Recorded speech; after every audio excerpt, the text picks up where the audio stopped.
Bismillahirrahmanirrahim. Assalamualaikum warahmatullahi wabarakatuh. Selamat pagi anak-anakku sekalian. Mudah-mudahan kita dalam keadaan sehat walafiat. Amin ya rabbal alamin. Pada kesempatan kali ini kita akan belajar tentang tema 2 pada pembelajaran 1 subtema 3, yaitu energi alternatif.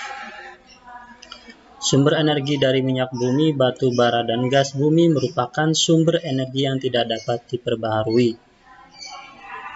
Persediaan minyak bumi, batu bara, dan gas bumi sangat terbatas, dan jika digunakan terus-menerus, maka suatu saat akan habis. Jika minyak bumi, batu bara, dan gas bumi habis, maka kita memerlukan sumber energi pengganti yang dapat memenuhi kebutuhan kita akan energi. Energi pengganti atau disebut energi alternatif diperoleh dari sumber energi alam, yaitu matahari, angin, aliran air, dan panas bumi.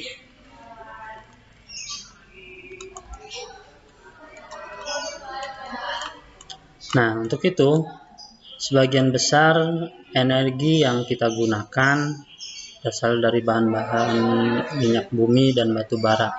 Dan sudah kita ketahui sebelumnya bahwasanya bahan-bahan tersebut atau sumber daya tersebut adalah sumber daya yang tidak dapat diperbarui, di mana ketika sumber daya tersebut habis, maka kita tidak bisa menggunakannya lagi. Untuk itu, untuk memenuhi kebutuhan energi yang semakin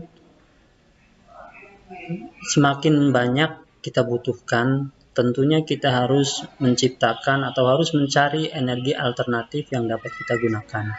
Nah, energi yang dapat kita gunakan salah satunya yaitu energi aliran air ya, yang akan kita amati di video tersebut. Silahkan kalian perhatikan video tersebut.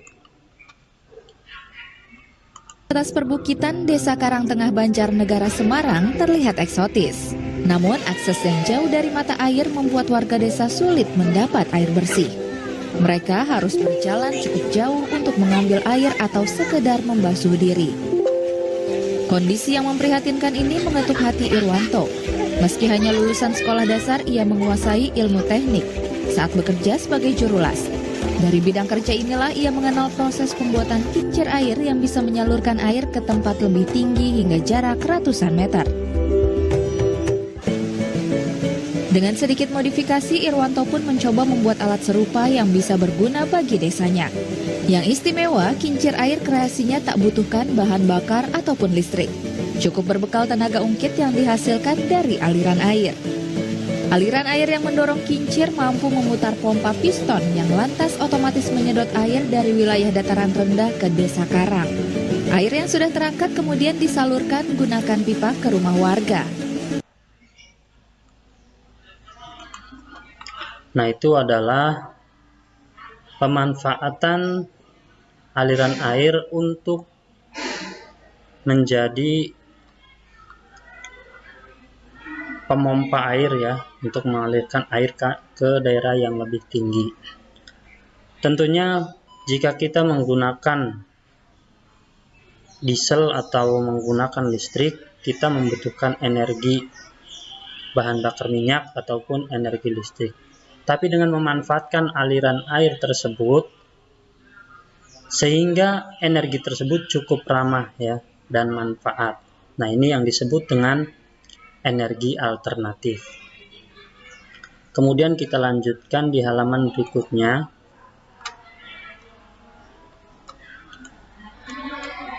Selain aliran air, energi alternatif juga kita bisa hasilkan dari matahari ya. Matahari ini bisa menjadi sumber energi alternatif, yaitu dengan menggunakan panel surya ya. Panel surya ini dapat menyerap energi panas matahari dan mengubah energi panas matahari menjadi energi listrik.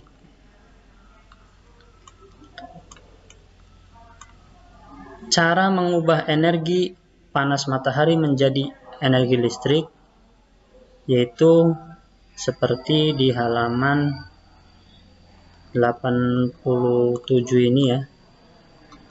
Kalian perhatikan di sini ada gambar cahaya matahari akan ditangkap oleh sel surya ya. Nah, sel surya ini akan mengubah cahaya matahari menjadi energi listrik yang kemudian bisa dimanfaatkan untuk kebutuhan listrik kita. Kemudian yang kedua, energi angin. Angin adalah udara yang bergerak karena perbedaan tekanan. Angin dapat menerbangkan benda-benda karena menyimpan energi gerak. Nah, energi gerak pada angin ini biasanya dimanfaatkan untuk menggerakkan kincir angin. Kincir angin yang berputar ini dia akan menggerakkan turbin. Nah, turbin ini akan mengubah energi gerak menjadi energi listrik. Kita lanjutkan di halaman selanjutnya. Nah, kemudian selain energi gerak angin, ada juga energi gerak air atau aliran air ya. Aliran air akan dimanfaatkan untuk menggerakkan turbin ya, yang ketika turbin ini bergerak dia akan menggerakkan generator yang akan menghasilkan listrik. Kemudian selanjutnya energi panas bumi. Energi panas bumi ini juga bisa menjadi energi alternatif sebagai pembangkit listrik. Energi panas bumi akan dialirkan melalui pipa yang akan menggerakkan turbin. Nah, sehingga turbin ini akan menggerakkan generator untuk menghasilkan listrik. Kemudian selanjutnya ada energi alternatif tumbuhan. Salah satunya ini ada buah jarak ya. Nah, tumbuhan dapat dibuat menjadi bahan bakar atau biofuel. Misalnya tanaman jarak ya. Kemudian kelapa sawit. Tanaman ini dapat diolah menjadi biodiesel pengganti solar, serta singkong dan tebu yang dapat diolah menjadi bioetanol pengganti bensin. Nah, jadi minyak bumi ini dapat digantikan dengan energi yang dihasilkan dari tumbuhan tersebut sebagai energi alternatif. Kemudian selanjutnya ada limbah organik ya. Limbah organik, limbah yang berasal dari makhluk hidup seperti kotoran hewan, limbah pertanian, dan limbah rumah tangga. Misalnya sisa makanan, sampah tersebut dapat menghasilkan biogas. Nah, biogas ini dapat digunakan sebagai bahan bakar untuk memasak ya. Jadi sebagai pengganti gas LPG. Kemudian kita lanjutkan. Nah, di halaman 89 ini silahkan kalian kerjakan yang ayo jawab. Kemudian yang ayo lakukan. Selanjutnya yang ayo mencari tahu, silahkan kalian kerjakan. Baiklah, kita lanjut ke pembelajaran yang kedua. Silahkan terlebih dahulu kalian baca di halaman 94, yaitu tentang listrik dari tanaman. Setelah kalian membaca, kita lanjutkan. Penggunaan energi alternatif mempunyai beberapa keuntungan ya, diantaranya sebagai berikut. Yang pertama, energi alternatif lebih bersih dan tidak berpolusi. Ya, bioetanol dan biodiesel menghasilkan asap yang tidak berbahaya bagi makhluk hidup. Kendaraan yang menggunakan tenaga surya dan tenaga angin juga tidak menghasilkan asap yang dapat meracuni makhluk hidup. Tentunya hal ini berbeda dengan penggunaan energi bahan bakar minyak yang saat ini kita gunakan ya, seperti bensin ataupun solar. Kemudian yang kedua, energi alternatif tidak akan pernah habis ya. Energi alternatif ini dia kelebihannya tidak akan pernah habis karena kita dapat membuatnya dari bahan-bahan organik atau limbah-limbah organik yang ada di sekitar kita. Kemudian yang ketiga, energi alternatif lebih murah karena kita bisa mendapatkannya secara gratis, itu seperti matahari, angin, air, dan panas bumi. Nah, itulah beberapa keuntungan atau kelebihan dari energi alternatif.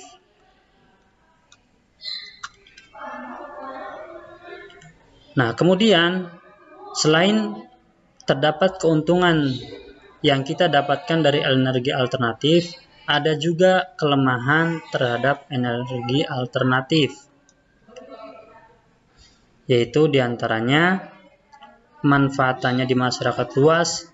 Beberapa kelemahan tersebut antara lain sebagai berikut.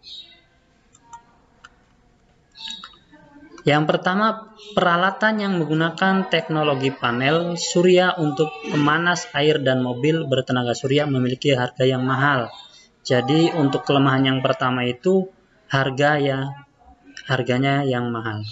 Kemudian yang kedua, tidak banyak orang yang tahu bagaimana cara mengolah sampah organik menjadi biogas, sehingga masyarakat luas belum bisa menghasilkan biogas sendiri.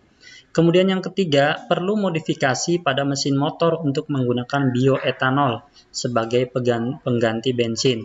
Jadi tidak bisa seperti motor yang biasa kita gunakan bensin misalnya, atau misalnya mobil yang menggunakan solar, langsung kita ganti dengan menggunakan bioetanol. Kemudian silahkan kalian jawab ya di halaman 96. Kemudian kerjakan, ayo mencari tahu di halaman 96. Nah, sekarang kita lanjutkan bernyanyi. Kalian lihat di halaman 97, di sini ada ayo bernyanyi yang berjudul Layang-Layang. Kalian silahkan dengarkan baik-baik, Bapak akan putar lagunya.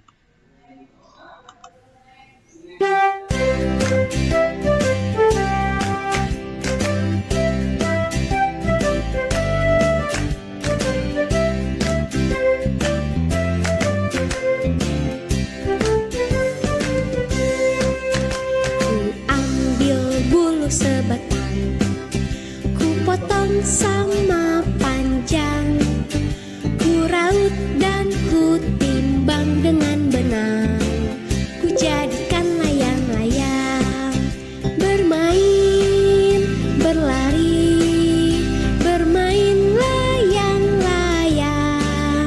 bermain ku bawa ke tanah lapang, hati gembira dan senang.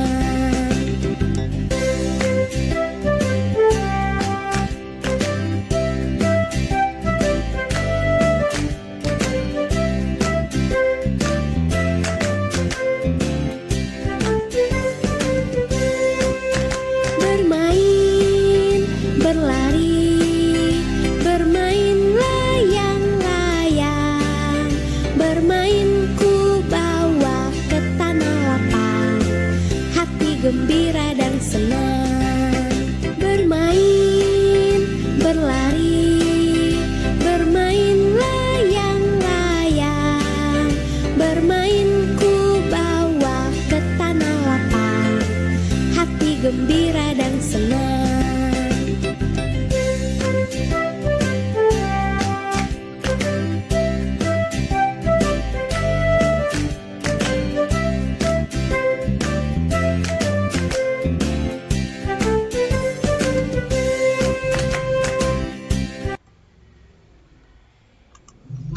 Nah itu tadi, silahkan kalian hafalkan ya lagunya di rumah. Dengan berakhirnya lagu tersebut, berakhir pula pembelajaran kita pada kali ini, yaitu pada pembelajaran 1 dan 2. Untuk itu mari kita tutup dengan membaca hamdalah bersama-sama. Alhamdulillahirobbilalamin. Sekian yang dapat Bapak sampaikan, kurang lebihnya mohon maaf. Wassalamualaikum warahmatullahi wabarakatuh.